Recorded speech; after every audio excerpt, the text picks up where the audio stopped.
Il Réunion TV, bonjour. On est aujourd'hui dans les locaux du bâtiment H2R, en fait, groupe qui gère notamment la radio Énergie. Et on va vous faire un petit tour d'horizon un petit peu de tout ce que fait le groupe H2R en matière de radio, de promotion et même d'école. Bonjour Alexandre. Bonjour. Merci de nous recevoir dans les locaux de H2R, donc société éditrice de plusieurs radios à La Réunion. Donc toi tu es le directeur informatique. Donc je m'occupe effectivement de toute la partie radio, logiciel et donc informatique de tout le pôle. D'accord, et donc le groupe H2R, c'est combien de radios à La Réunion et je crois qu'il y a même sur Mayotte? Sur Mayotte, donc on en a 4 qui sont gérés dans les locaux qu'on va visiter là maintenant, Énergie, Chérie FM, Festival, Rire et Chanson. Une 5e en régie technique qui est Exo FM et pour finir sur Mayotte, Énergie et RMJ. Le groupe H2R, en plus des radios, c'est aussi une boîte de production communication. Donc c'est une boîte de régie qui commercialise donc la publicité sur les radios que je viens de citer. Ça représente combien d'auditeurs à peu près au quotidien sur l'ensemble des radios? En auditeurs, on est au-delà de 421 000 si je ne dis pas de bêtises. Donc tu nous fais visiter? On fait visiter rapidement. Donc ici on est dans les studios d'énergie avec la partie diffusion qui est en cours actuellement et tout la partie pour les émissions du soir qu'on va essayer de remettre un peu en place. S'ils vont pas tarder à arriver. Ils vont pas tarder à arriver pour les émissions de cet après-midi. Et en fait, tout est regroupé ici autour de notre plateau, de manière à avoir toutes les radios, je dirais, à portée de main. En faisant un rapide tour, par ici nous avons Chérie FM, avec un journaliste qui est en train de préparer un papier. Et par là, donc, le studio de Radio Festival avec la particularité d'avoir un espace dédié à la partie journalisme. Pour faire leurs journaux et les émissions dédiées à Radio Festival. Et là, c'est plus la partie rédaction. La partie rédaction avec l'ensemble des journalistes de Radio Festival. Bon, c'est vrai que je précise quand même qu'il est 15h de l'après-midi, donc les rédactions, j'imagine, c'est quand même plus chaud bouillant le matin. C'est plutôt le matin, c'est ce que je disais tout à l'heure. Effectivement, il n'y a pas beaucoup de monde, mais ça va s'animer dans l'après-midi. D'accord. C'est la régie pub. Donc là, on est dans l'antre de la bête, un peu le cœur du système de toutes les radios qui sont gérées par H2R. Voilà, toutes nos radios sont là. Tout ce qu'on a vu à l'étage, en fait, se retrouve ici par ces centaines de câbles qui traversent le bâtiment.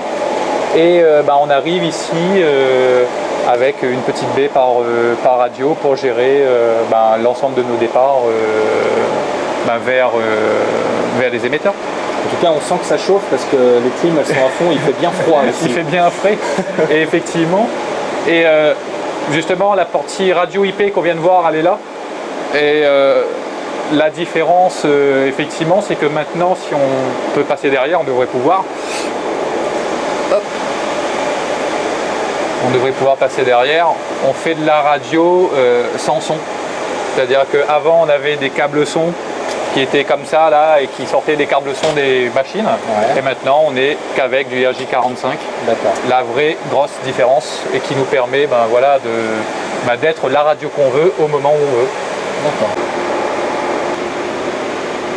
Au meilleur de la journée. Pour l'instant, il fait 11 sous la pluie à Galamet dans le pays. Ils sont en train de jouer des choses au cartouchier à la bande, donc ils apprennent justement les manipulations. Et ce qui nous permet justement là, comme on est en total IP partout, d'avoir chaque flux indépendamment. On peut avoir les micros, on peut avoir la borne, on peut avoir n'importe quel de nos studios. On peut tout avoir en fait, l'avantage. Donc là, on est devant en fait le studio IP qui est un peu une nouveauté en termes d'innovation dans tout l'océan Indien, c'est ça? Donc ce studio-là a été installé maintenant il y a 1 an et demi. Effectivement, le premier studio numérique de l'île qui nous permet entre autres de jouer n'importe laquelle de nos radios à n'importe quel moment. Là actuellement vous voyez elle est très occupée, elle sert actuellement pour un cours pour le Studec, le studio école. Ferry juste à côté.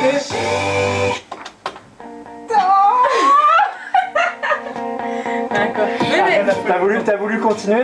Ils sont donc en train de manipuler sur le studio pour apprendre justement l'utilisation. D'accord, donc en fait ils apprennent vraiment les technologies de demain. Ils apprennent les technologies des radios utilisées à La Réunion, mais aussi en métropole. On est dans le studio école de l'Océan Indien, donc la première école pour animateurs radio et journalistes radio de La Réunion, voire même des DOM, je crois que ça n'existe pas non, ça n'existe pas dans d'autres DOM. Et donc là c'est leur studio un petit peu de travail. Voilà, c'est leur studio à eux. En fait, si vous remarquez, vous avez la même configuration que nos studios à l'étage, avec les mêmes écrans, la même borne, les mêmes diffuseurs, les mêmes éléments de contrôle des différentes diffusions, et c'est ici qu'ils apprennent à utiliser nos logiciels. Donc ça c'est les cours un petit peu pratiques. Voilà, c'est les cours pratiques. Voilà, il y a un petit peu aussi des cours théoriques, donc il y a des salles de classe des plus cours classiques, théoriques avec deux salles, une salle A2I qu'on appelle A2I donc sur le logiciel radio, et une salle bureautique et news pour la partie journaliste. Donc on retrouve Jean-Pierre Germain, donc, qui est le coordinateur pédagogique de l'école de radio, donc de l'Océan Indien. Vous pouvez nous expliquer un petit peu votre rôle par rapport à cette nouvelle école? Eh bien, dans cette école, je suis le conseiller pédagogique chargé de la filière journalistique. On a mis en place le programme pédagogique dans les mois qui ont précédé l'école, puisque vous savez que nous avons une convention de partenariat avec le Studio École de France qui, lui, existe à Issy-les-Moulineaux depuis une trentaine d'années. Donc nous sommes tout jeunes, c'est la première promotion, la première année. Le cursus pour les élèves dure 2 ans, 2 années de 3 trimestres. Là, cette année, pour la rentrée de la première promotion, il y a un tronc commun de 3 mois. Et ensuite, après un premier examen, la promotion sera scindée en 2. Les élèves qui souhaitent devenir animateurs, réalisateurs, ou ceux qui souhaitent devenir journalistes. Donc vous, c'est plus la filière journaliste. Vous êtes vous-même journaliste Je suis un ancien journaliste du service public. J'ai été 40 ans journaliste dans le service public d'État. Et j'ai pris ma retraite il y a quelques années. Et ensuite, après avoir travaillé dans une radio privée, maintenant je travaille ici. Enfin, je suis transmission du savoir. La transmission du savoir. Donc Sylvain Péguillon, vous êtes le directeur général du groupe H2R. Vous, avec votre expérience, donc ça fait je crois une vingtaine d'années maintenant que vous êtes à la tête de ce groupe. Est-ce que le marché de la radio à La Réunion, c'est quelque chose qui se porte bien et qui est encore prometteur, autant en termes, je dirais, d'audience que de marché publicitaire? Alors c'est une question compliquée, c'est à la fois un avenir radieux et un avenir complexe.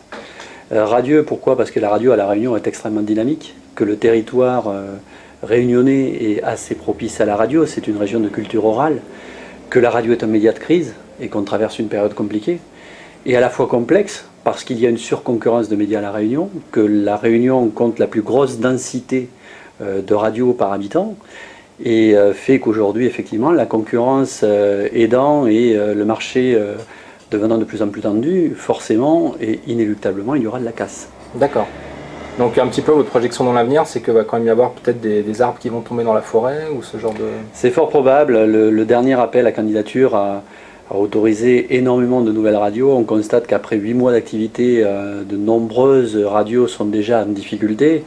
Le marché était déjà compliqué avant. Il s'est restreint de 10 à 15% depuis le début de l'année. Et forcément les opérateurs se sont multipliés. La quadrature du cercle, ça ne marche pas.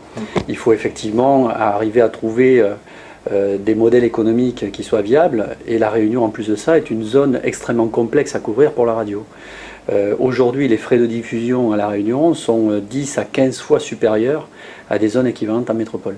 Merci Monsieur Péguillon d'avoir accueilli Île Réunion TV dans vos locaux, et en tout cas on souhaite un avenir radieux au groupe H2R à La Réunion et avec tous ces médias qui font beaucoup d'audience actuellement sur l'île. Merci beaucoup.